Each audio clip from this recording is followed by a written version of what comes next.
Priests are often asked questions like we heard in today's gospel. What should I do? The answer, of course, varies from person to person. Sometimes it is as demanding as Jesus' answer.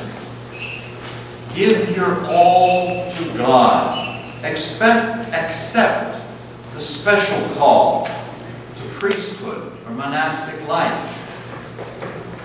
Usually, the answer is a little less challenging. I am also asked by parishes, what should we be doing?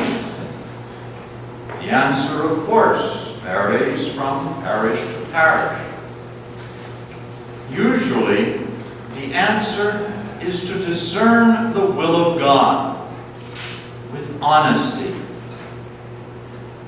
Honesty is something Father Loya, a former pastor, stresses in his talks around the country. Honesty.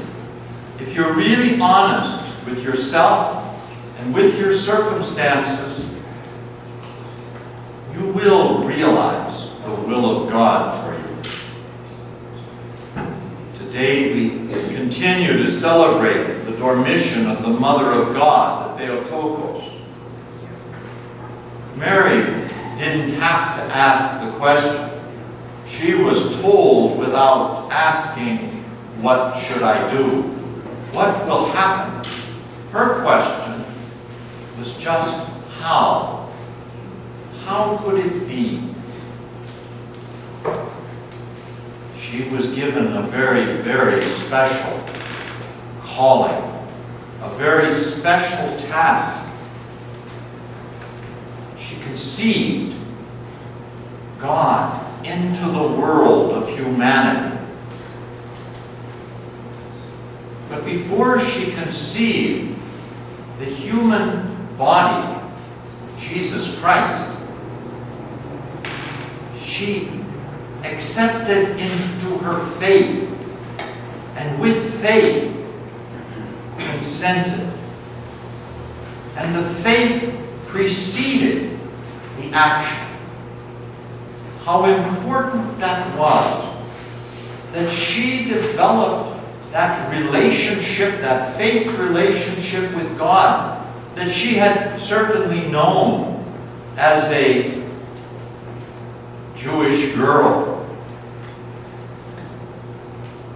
A faith built on the very law, the Torah, of the Old Testament.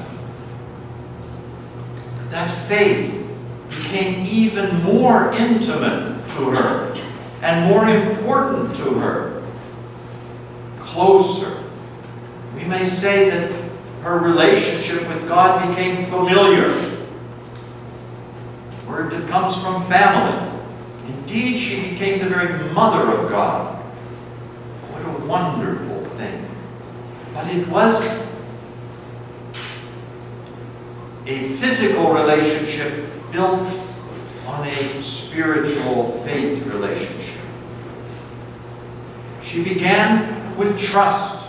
That faith is a trust. She said, behold, the handmaid of the Lord, be it done to me according to your word. Be it done to me. God, you are the one who will make the first step. I acknowledge that. I accept that. I accept whatever you give to me.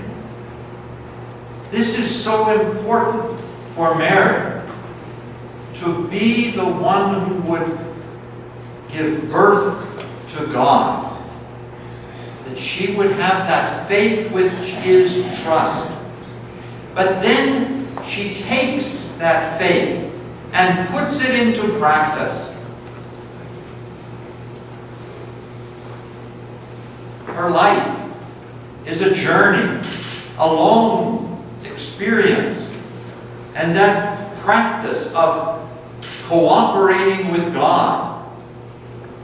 God certainly didn't need Mary, except that he chose to need her and allowed her to participate in the salvation of the world.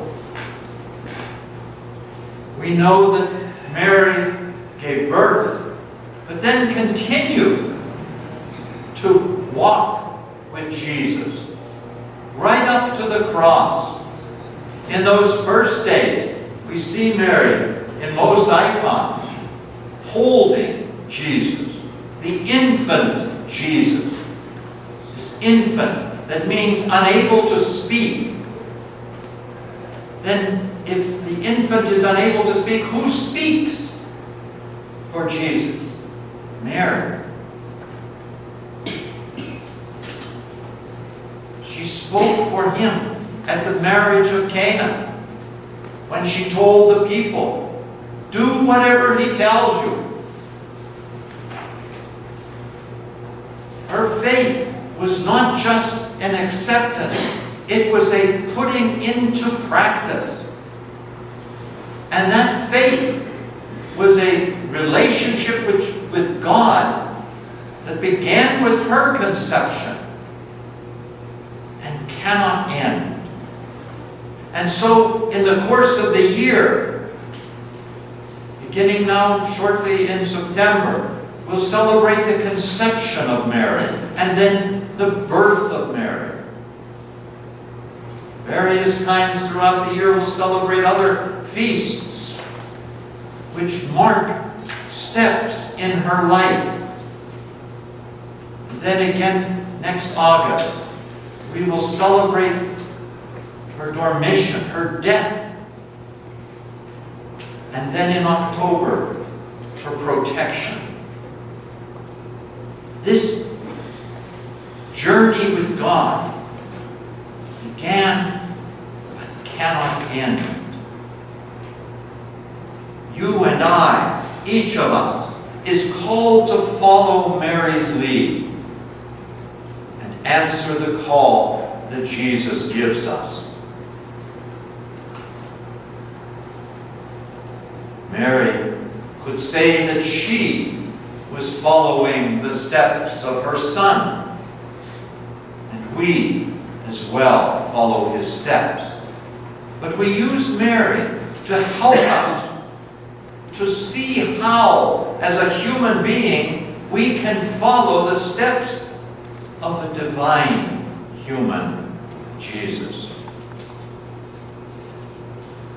You and I are called to bring Christ into the world, to be Christians, Christophers, to be Christians. But before we can do that, we must have a right faith. It is not enough to act out what a Christian does. We must have that faith. And so, beginning in October and continuing for a year, our Catholic Church will celebrate a year of faith to impress upon us that need for that personal relationship with God. This relationship, this faith relationship with God has to be intimate. It can't go through another person. Well, my mother is very holy or was very holy, therefore, I have a relationship with God as well. Well, it's not enough. Someone said God has no grandchildren. Every one of us needs that kind of a relationship. Just like Mary had that intimate relationship, so you and I are given that opportunity. And that relationship has to be one that's put into practice. We must practice our faith. It's not enough to step over a threshold from non-faith to faith and claim that easy sailing from here. that relationship with God continues forever. And certainly it goes through every step of our lives. We don't put it on and take it off. The man in the gospel asked, "What should I do to gain eternal life?" And Jesus said, "There is nothing you can do. It's a gift. Eternal life is a gift. The wages of sin are death. The gift of God is eternal life. It is a gift. There is nothing you can do but cooperate with me. Realize that everything you have is a gift for you. And it helps you to proceed through life. But you could sell everything you have and give it to the poor and still get to eternal life. And perhaps there are things in our lives that restrict us from that eternal life. Something we've determined is essential to our lives. And God says nothing. Nothing. Except that which God has called us to. Yes, when we marry, when we vow, when we are ordained, and God anoints us to that, yes, that is something that it becomes now essential to your life, to your theosis, to your proceeding closer to God. Our relationship with God cannot end. It is a process. We celebrate we celebrate gladly the death of Mary. That's Wednesday, and continue today. Because we know that is not the end. And we often use the term dormition or falling asleep, as St. Paul speaks in his writings. He talks about the falling asleep, those who have fallen asleep. Don't give up on them, for they will be raised from the dead before those who are still living. They are fallen asleep. Well, it doesn't mean the kind of sleep that we're accustomed to. It is a very definite, different falling asleep. But it's not an end, as most people associate the word death. So we ask the question, as the young man did in the gospel, so what should I do? What should I do? Because I want eternal life. Mary's faith is the model for you and me, and for the universal church. Just like Mary, the church, you and I, have our journey to travel. This parish has traveled 120 years. We'll talk a little bit more about that at the dinner.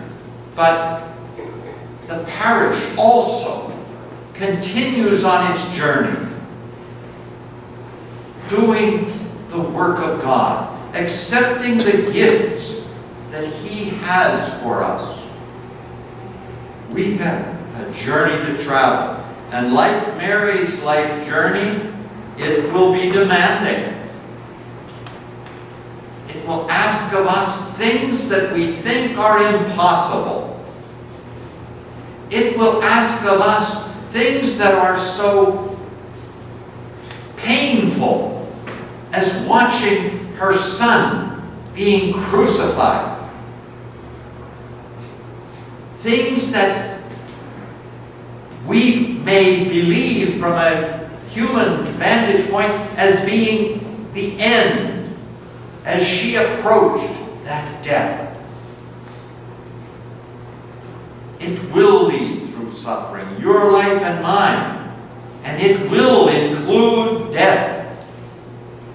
But like Mary, and like the young man of the gospel, answering the call that God gives us